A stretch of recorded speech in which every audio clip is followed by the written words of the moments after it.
Hello, good morning and नमस्कार। बहुत बहुत स्वागत है आपका जागरण बिजनेस के इस लाइव शो पर जिसका नाम है बाजार एट 9। इस शो के जरिए हम ओवरऑल मार्केट के सेंटिमेंट के बारे में बातचीत करते हैं। वॉल स्ट्रीट पर हमें रात भर क्या कुछ हलचल देखने को मिली, एशियाई बाजारों से हमें क्या कुछ संकेत मिलते नजर आ रहे हैं और कल के एक्शन के बाद आज किन स्टॉक्स पर आपकी नजर बनी रहनी चाहिए और वो कौन से सेक्टर्स हैं जिन पर दाव लगा के आप अपने पोर्टफोलियो को मजबूती दे सकते हैं। इन सभी पर हम बातचीत करेंगे। हमारे साथ एक्सपर्ट्स कनेक्ट होंगे और वो आपको समझाने की कोशिश करेंगे कि ऐसे बाजारों में आपके लिए कमाई के मौके कहां बनते नजर आ रहे हैं। सबसे पहले जो हम बात करेंगे वो हम ग्लोबल मार्केट्स की करेंगे, लेकिन उससे पहले आपको थोड़ी जिस दे देती हूं कि कल के बाद लगातार पांचवा और छठा सेशन रहा जब बाजार ने जो अपनी क्लोजिंग है, यानी कि भारतीय शेयर बाजार ने जो अपनी क्लोजिंग है वो लाल निशान में दी। कल निफ्टी की वीकली एक्सपायरी भी थी और इसी दिन निफ्टी 24,155 पर बंद हुआ था। और इसके साथ अगर मैं ग्लोबल मार्केट की बात करूं तो अमेरिका की तरफ से, यानी कि डोनाल्ड ट्रंप की तरफ से एक बयान आया है। उन्होंने कहा है कि ईरान के साथ वो फिलहाल कोई भी बातचीत नहीं कर रहे हैं और उन्होंने ये भी कहा है कि स्ट्रेट ऑफ हॉर्मुज जो है वो खुला हुआ है। लेकिन तेहरान इसके बिल्कुल अपोजिट इन दावे को ठुकराता है और वो कहता है कि स्ट्रेट ऑफ हॉर्मुज जो है वो खुला हुआ नहीं है। इन बयानों के बाद जो तीखे प्रहार हो रहे हैं एक दूसरे देशों के बीच में, उनके बाद हमने जो इसका सीधा इम्पैक्ट है वो क्रूड ऑयल में देखा है। ऐसे में ग्लोबल बाजार से क्या कुछ अपडेट मिल रहे हैं हमें, कैसे आज मार्केट्स खुल सकते हैं, क्रूड ऑयल में कितने की आग लगी है, सोने चांदी में आज क्या हालचाल है, इन सब पर हम बातचीत करेंगे और काशिद आपको समझाएंगे कि ग्लोबल मार्केट से उन्हें क्या कुछ अपडेट्स मिलते नजर आ रहे हैं।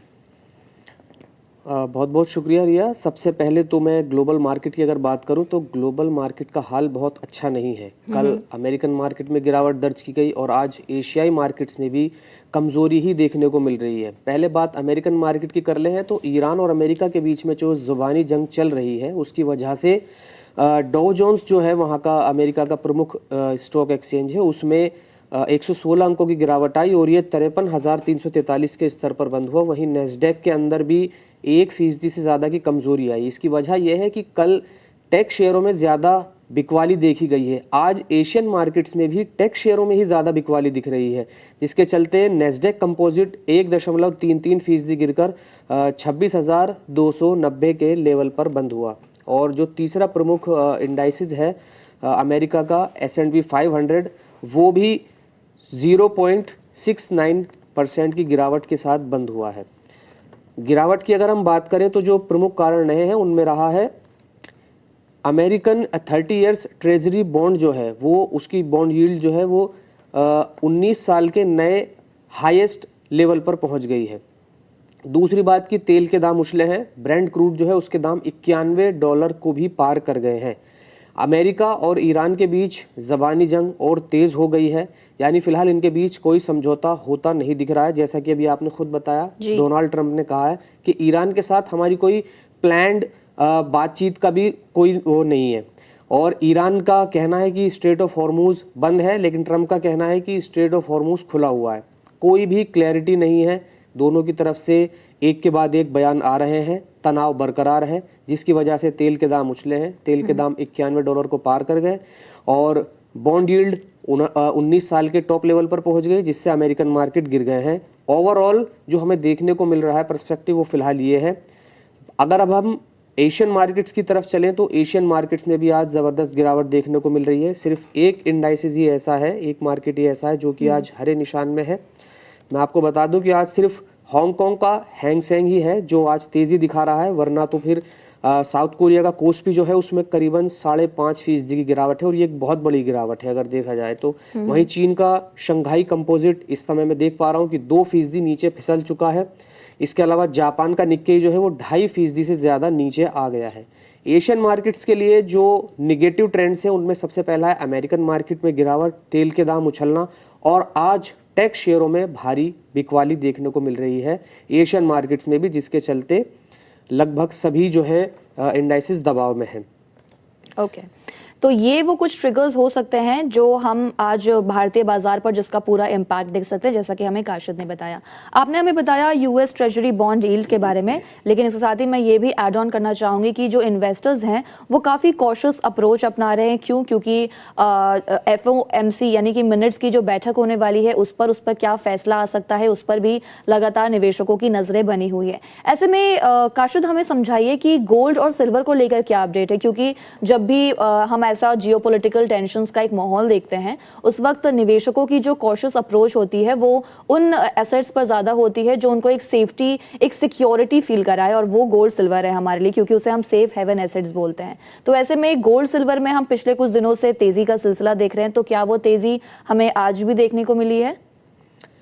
देखिए, कल गोल्ड सिल्वर के रेट्स ऑलमोस्ट फ्लैट बंद हुए थे, लेकिन जिस तरीके का माहौल एशियन और अमेरिकन मार्केट्स में देखा जा रहा है और लगातार 5-6 दिन से भारतीय शेयर बाजार में भी गिरावट दिख रही है, वो एक साफ संकेत है कि इन्वेस्टर्स बहुत कॉशियस हैं, वो सेफ हेवन की तरफ जा रहे हैं, गोल्ड सिल्वर में पैसा लगा रहे हैं, इक्विटी से पैसा निकाल रहे हैं, और ये ट्रेंड बरकरार रह सकता है। आज भी जैसा सुबह हमने देखा, गिफ्ट निफ्टी में बहुत हल्की सी तेज़ी है, जो अनुमान है कि भारतीय मार्केट्स बहुत हल्की तेज़ी के साथ खुल सकते हैं, लेकिन ओवरऑल जो सेंटिमेंट है वो अभी भी निगेटिव है। और जिस तरह के पॉइंट्स हमें बीती रात में और आज सुबह अमेरिकन और एशियन मार्केट से मिले हैं, उससे बहुत ज़्यादा अनुमान ये है कि भारतीय बाजार में भी गिरावट आ सकती है। और यदि इक्विटी मार्केट में गिरावट आती है तो इन्वेस्टर्स फिर गोल्ड सिल्वर की तरफ ही जाएंगे, क्योंकि जियोपॉलिटिकल टेंशन बरकरार है, तेल के दाम उछल रहे हैं। ऐसे टाइम पर होता यही है कि इन्वेस्टर्स जो है वो सेफ हेवन के लिए गोल्ड सिल्वर में पैसा लगाते हैं, वो चाहे किसी भी तरीके से लगाएं।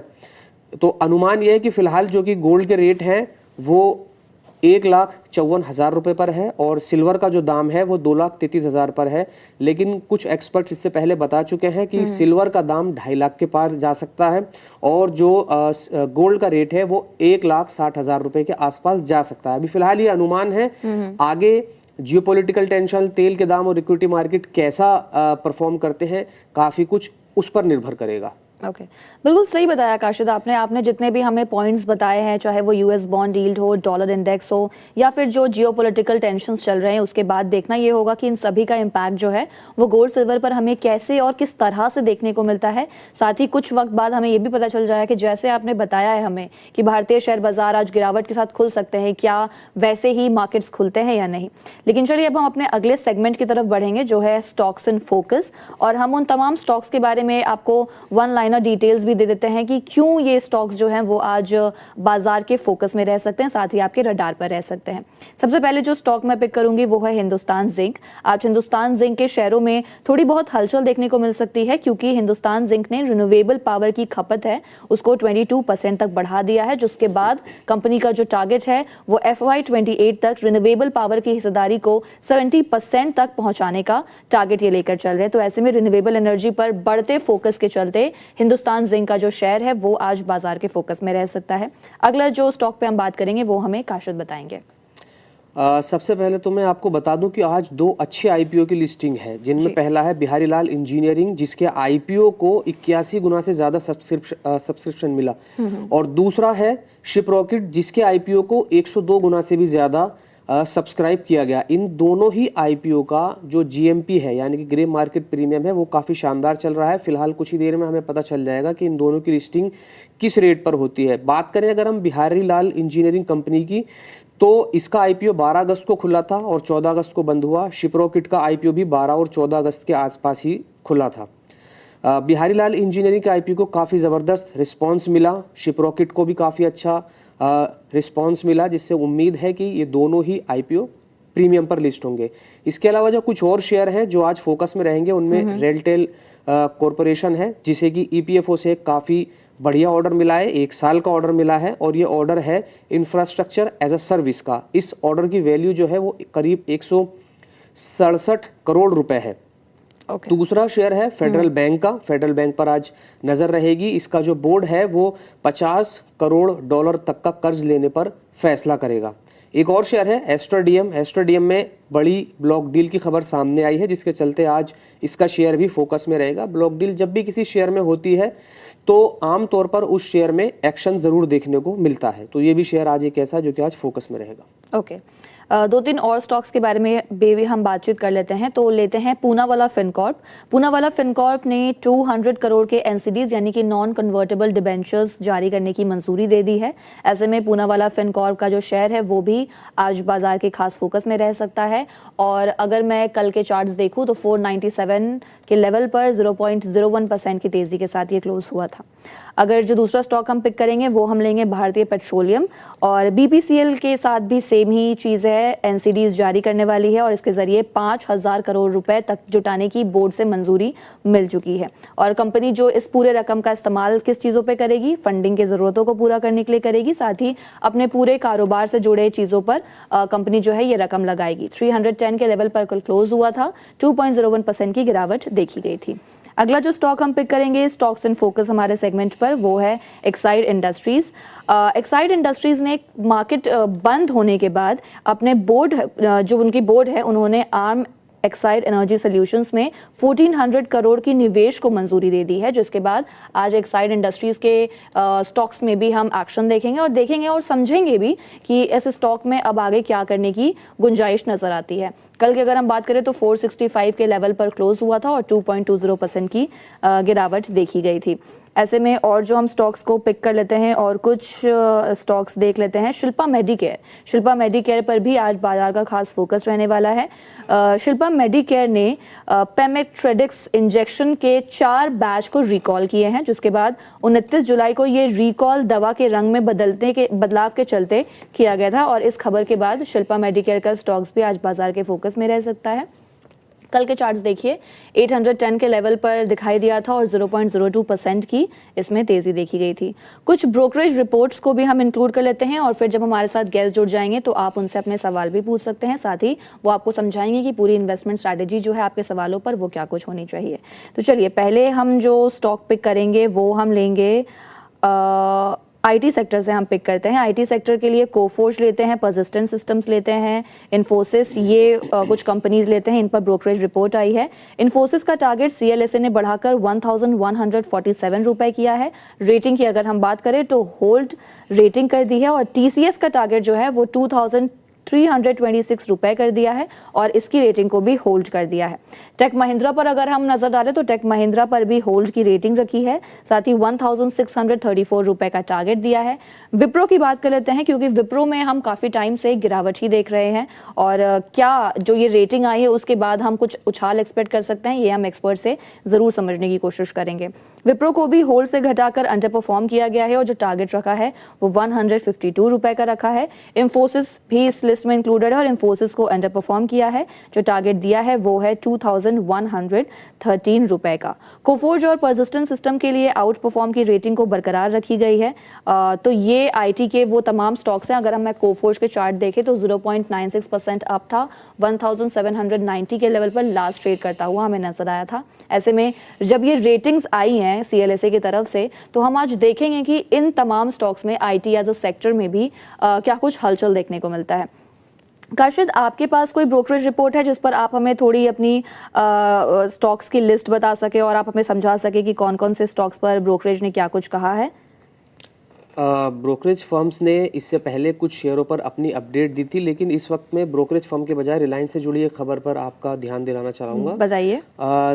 दिग्गज कंपनी जो रिलायंस है उस पर सुप्रीम कोर्ट ने खबर थी कि 10 लाख रुपए का जुर्माना लगाया, लेकिन अब इस पर क्लेरिफिकेशन आया रिलायंस की तरफ से, जिसने कहा है कि ये कोई हमारे ऊपर जुर्माना या पेनल्टी नहीं है, बल्कि ये मामला एनटीपीसी गैस सप्लाई मुकदमे से संबंधित एक अपील के खारिज होने और उससे जुड़ी कॉस्ट का है। यानी कि रिलायंस पर कोई भी जुर्माना या पेनल्टी नहीं लगाई गई है, जिसके चलते आज उम्मीद है कि इस शेयर में भी एक्शन देखने को मिल सकता है। हालांकि बीते कुछ समय में अगर देखें तो हम रिलायंस का शेयर काफ़ी दबाव में रहा है। जैसे कि मैं देख रहा था कि इस साल अब तक जो रिलायंस का शेयर है वो 16% से ज़्यादा नीचे फिसल चुका है। वहीं बीते एक साल में देखें तो रिलायंस के शेयर में 7% की गिरावट आई है और बीते 6 महीनों में भी ये 6.5% नीचे आया है। आज देख सकते हैं कि इस खबर के बाद जो रिलायंस की तरफ से क्लेरिफिकेशन आया है उसके बाद रिलायंस का शेयर किस दिशा में जाता है ये देखने वाली बात होगी। ओके। हमारे साथ गेस्ट भी जुड़ गए हैं Pritam Sardar, director of PhD Capital research analyst. Pritam sir, good morning, कैसे हैं आप? जी बढ़िया हूँ मैम, एंड गुड मॉर्निंग आपको सारे दर्शकों को। Good morning sir. एक मिनट का वक्त बाकी है सर, आप क्या हमें निफ्टी के लिए जो अहम लेवल्स हैं वो बता सकते हैं, क्योंकि 9:15 एग्जैक्टली हो गया है। तो सबसे पहले मैं मार्केट ओपनिंग ले लेती हूँ काशिद से, और मैं समझती हूँ, जानना चाहूँगी कि मार्केट जो है जैसा हम एक्सपेक्ट कर रहे थे क्या वैसे ही खुला है? सेक्टर्स वाइज भी हमें बताइए, और इंडाइसेस और वो भी स्टॉक्स बताइए जो गेनर्स और लूजर्स की लिस्ट में है आज। बिल्कुल जी, शुरुआती कारोबार में शेयर बाजार में जैसा अनुमान था कि पॉजिटिव शुरुआत बहुत मुश्किल होने की संभावना है, और सेंसेक्स और निफ्टी दोनों ही लाल निशान में ही खुले। हालांकि गिरावट बहुत ज़्यादा नहीं है, लेकिन दोनों ही इंडाइसेस में हमें फिलहाल कमजोरी देखने को मिल रही है। शुरुआती कारोबार में हम तेज़ी वाले शेयरों में देखें तो इन्फोसिस, जोमेटो यानी कि इटर्नल, HCL टेक और TCS शामिल हैं। अच्छा, एक खास बात यह है कि कल अमेरिकी मार्केट में टेक शेयरों में गिरावट देखी गई थी, आज एशियन मार्केट्स में भी टेक शेयरों में बिकवाली देखने को मिली थी, लेकिन भारतीय बाजार में जो बड़े टेक शेयर हैं वो फिलहाल हरे निशान में है, जिनमें इन्फोसिस, HCL टेक, TCS शामिल हैं। इसके अलावा गिरावट वाले शेयरों की बात करें तो इंडिगो में आज 1% से ज़्यादा की गिरावट दिख रही है शुरुआती कारोबार में। इसके अलावा Airtel, Bajaj Finserv, Larsen and Toubro में आधा फीसदी की कमजोरी फिलहाल देखने को मिल रही है सुबह के सत्र में। इसके अलावा Asian Paints, Sun Pharma, Mahindra and Mahindra, Tata Steel और पावर ग्रिड वो ऐसे शेयर हैं जो फिलहाल लाल निशान में हैं। बाकी ट्रेड हमें दिन चढ़ने के साथ समझ में आएगा कि किस शेयर का रुख क्या हो सकता है। अगर हम अलग अलग सेक्टर्स की बात करें तो फिलहाल हमें BSE हेल्थ केयर में गिरावट देखने को मिल रही है। इसके अलावा कंज्यूमर ड्यूरेबल्स, BSE मेटल, ये भी वो सेक्टर हैं जो फिलहाल लाल निशान में है। रियल्टी भी लाल निशान में है, BSE पावर भी गिरावट दिखा रहा है। जो सेक्टर्स फिलहाल पॉजिटिव हैं उनमें ऑयल एंड गैस, डिफेंस और इसके अलावा हाउसिंग फाइनेंस भी है जो कि फिलहाल हरे निशान में है। Okay, thank you so much Kaushik, आप हमारे साथ जुड़े और आपने हमारे ऑडियंस को ग्लोबल मार्केट की सारी अपडेट बखूबी दी, उसके लिए आपका बहुत बहुत शुक्रिया। थैंक्स। चलिए, मैं फिर से प्रीतम सर से कनेक्ट करना चाहूंगी और मैं प्रीतम सर से बात करना चाहूंगी। सर, मार्केट खुल गया है, सबसे पहला तो सवाल यही होगा कि मार्केट आपको खुलने पर कैसा लग रहा है, और बैंक निफ्टी के लिए आपका क्या आउटलुक बनता है? रेजिस्टेंस, सपोर्ट लेवल क्या हो सकते हैं? श्योर मैम, अगर निफ्टी की बात करें तो देखिए, लगातार पिछले कुछ सेशन से हमने देखा है निफ्टी लगातार कल के सेशन में भी क्लोज एकदम डे लो पे आके क्लोज किया है। एंड जो मेजर सपोर्ट्स यहाँ पे दिखाई दे रहा है जो कि है 24,150 के आसपास, उसको भी अभी तोड़ता हुआ दिखाई दे रहा है, क्योंकि यहाँ पे एक पुट राइटर का जोन था 24,100 के आसपास। आज दिखाई दे रहा है कि 24,100 24,000 को भी मार्केट टेस्ट कर रहा है।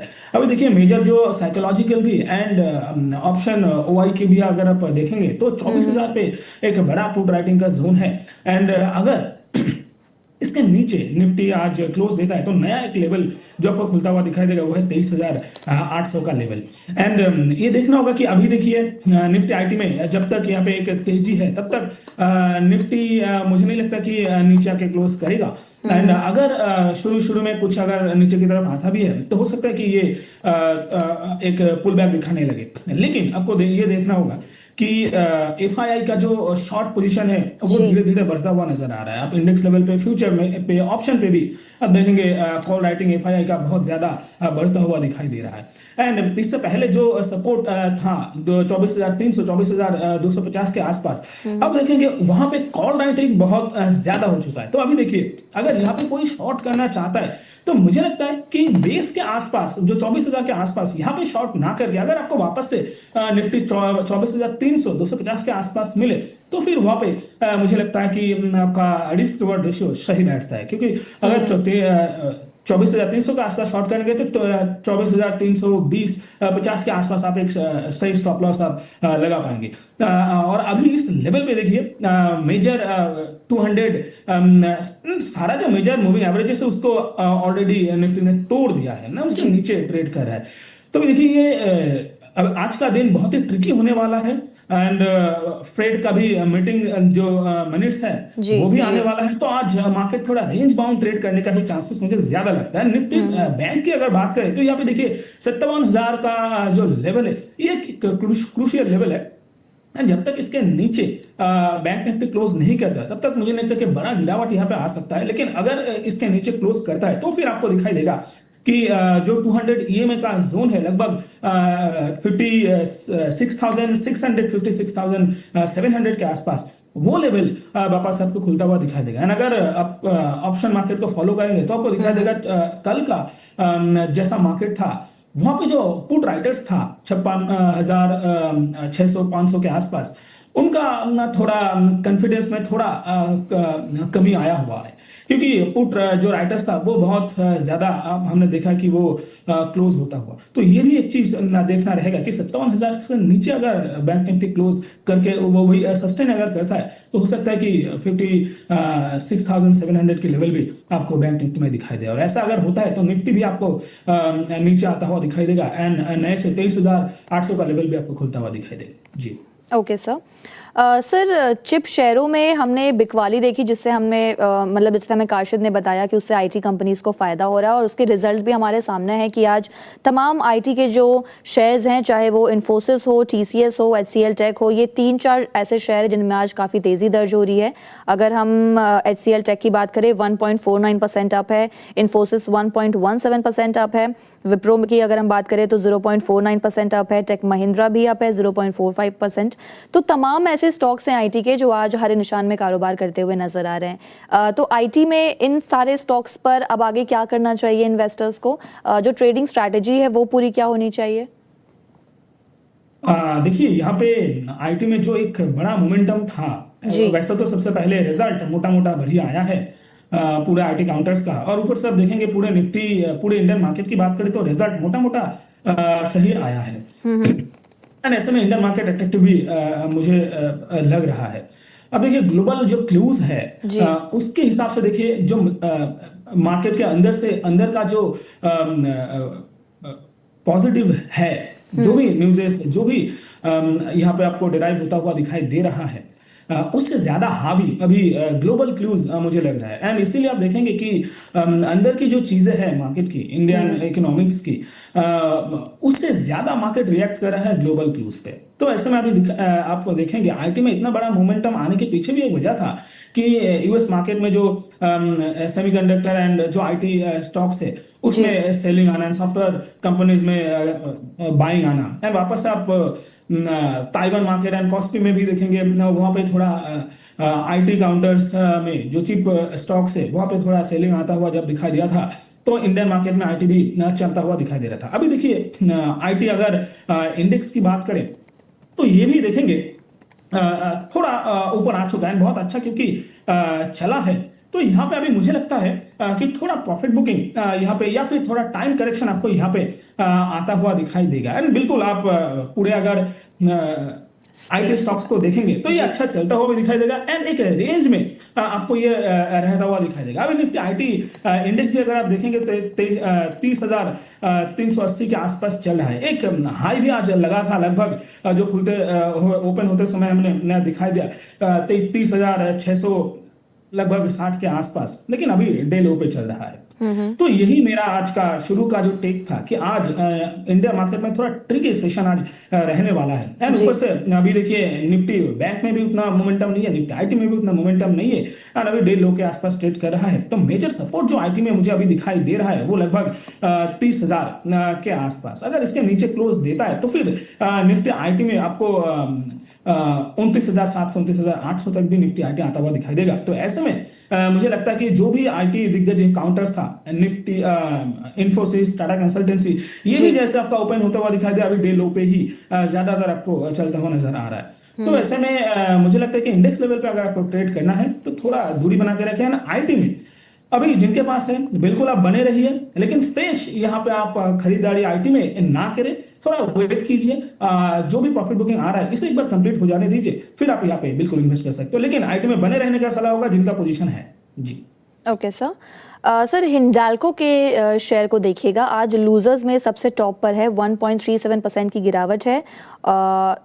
हिंडाल्को के चार्ट्स दिखाइएगा प्लीज।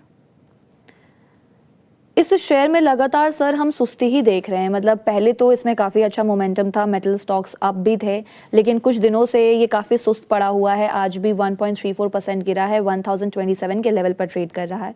ये स्टॉक आपको कैसा लगता है? और अगर if not this stock then metal stocks में और कौन से स्टॉक्स हैं जो आपके प्रेफरेंस में शामिल होंगे, और इस स्टॉक पर अब क्या करना चाहिए इन्वेस्टर्स को?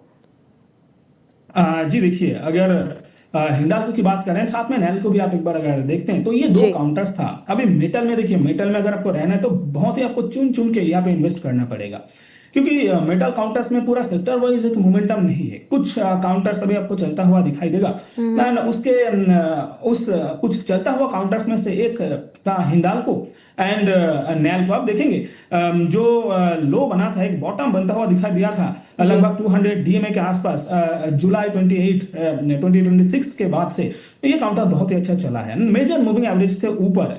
आप नैल्को भी देख लीजिए, हिंडाल्को भी देख लीजिए, लेकिन अभी देखिए मेटल काउंटर्स चल नहीं रहा है, लेकिन ये दो जी। काउंटर्स इतना अच्छा चला है, तो यहाँ पे एक प्रॉफिट बुकिंग भी लाजमी है। दोनों काउंटर मेजर मूविंग एवरेजेस के ऊपर ही ट्रेड करता हुआ आपको नजर आता हुआ दिखेगा। आज गैप डाउन ओपन हुआ है, वो भी दोनों काउंटर्स में गैप डाउन ओपन हुआ है, एंड यहाँ पे थोड़ा संभालने की कोशिश हो रहा है। मुझे लगता है कि ये काउंटर्स इस लेवल पे थोड़ा आपको टाइम करेक्शन में जाता हुआ दिखाई देगा, लेकिन चार्ट में मुझे अभी खराबी ऐसा कुछ नहीं लग रहा है।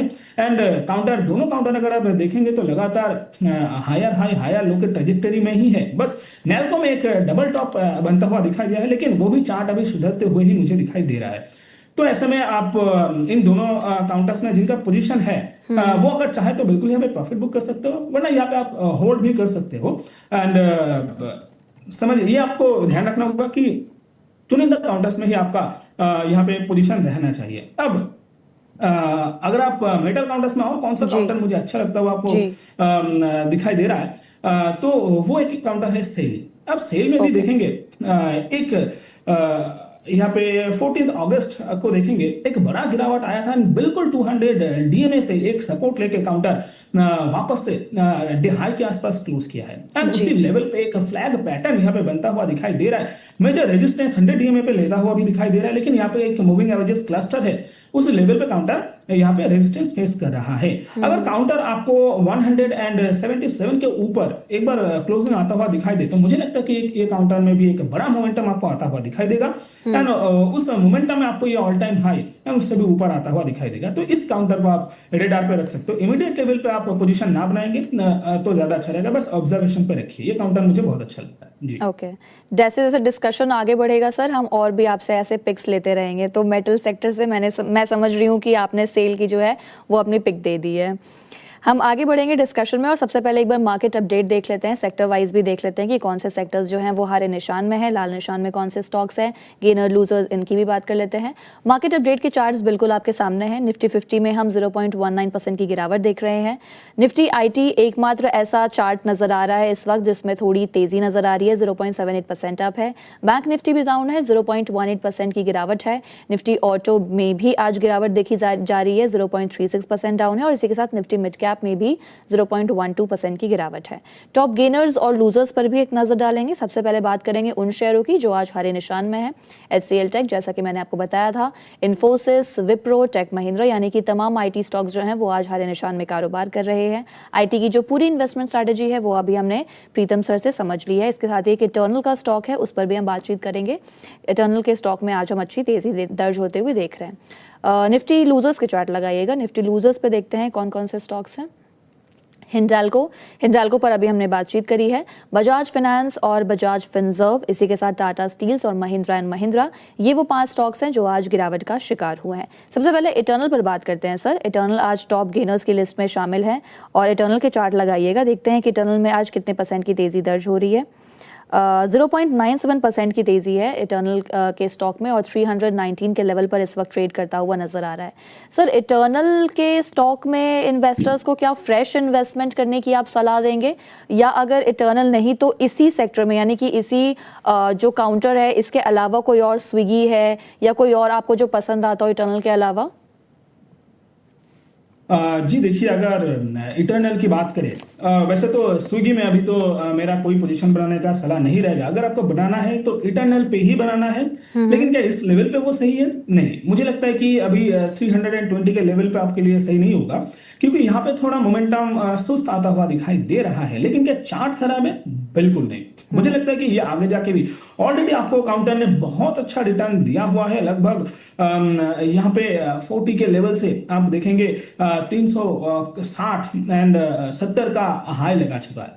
देन वापस से आप देखेंगे इतना अच्छा चला हुआ है एंड अभी एक टाइम करेक्शन में काउंटर है, लेकिन अभी देखेंगे रिसेंट जो लो था 214 के आसपास से वहां से लेके 319 तक ये आ चुका है, लगभग 100 रुपीज का यहाँ पे भी रिटर्न आपको मिल रहा है। तो ऐसे में देखिए काउंटर में मुझे लगता है कि कभी भी आपको कोई भी डीप मिले यहाँ पे आपको खरीदने का ही सलाह रहेगा, लेकिन इस लेवल पे नहीं, थोड़ा अगर आपको वापस से डिप मिलता है उस डिप में आप खरीदिए, क्योंकि कैंडल अगर आप देखेंगे लगातार वीकली कैंडल भी अगर आप देखेंगे तो यहाँ पे धीरे धीरे कैंडल का साइज भी छोटा होता हुआ दिखाई दे रहा है। इसका मतलब ये हुआ कि रिसेंटली जो सारा मूविंग एवरेजेस है उसके ऊपर जो काउंटर ने सस्टेन किया है, सस्टेन करने के बाद भी काउंटर ने बहुत अच्छा चला है एंड अभी थोड़ा डीप अगर मिलता है तो वो एक परफेक्ट जोन बनता है आपके लिए री एंट्री करने का। जिनके पास है वो यहाँ पे पिरामिडिंग भी करके जा सकते हो, जो फ्रेश खरीदना चाहते हो वो भी फ्रेश खरीद के जा सकते हो। अगर बड़ा मोमेंटम तो 350 के ऊपर सस्टेन करने पे आपको बड़ा मोमेंटम यहाँ पे आता हुआ आपको दिखाई देगा।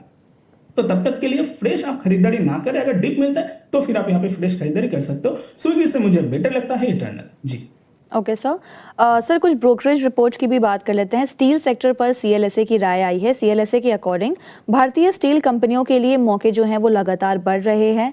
रेबर यानी कि लॉन्ग प्रोडक्ट की कीमतों में बढ़ोतरी और चीन में स्टील की मांग में मौसमी सुधार से सेक्टर को फायदा भी मिल रहा है। ऐसे में सर सवाल जो है वो टाटा स्टील पर भी आया हुआ है। इसी से मैं कनेक्ट करके पूछना चाहती थी कि टाटा स्टील पर सर आपका क्या पॉइंट ऑफ व्यू बनता है?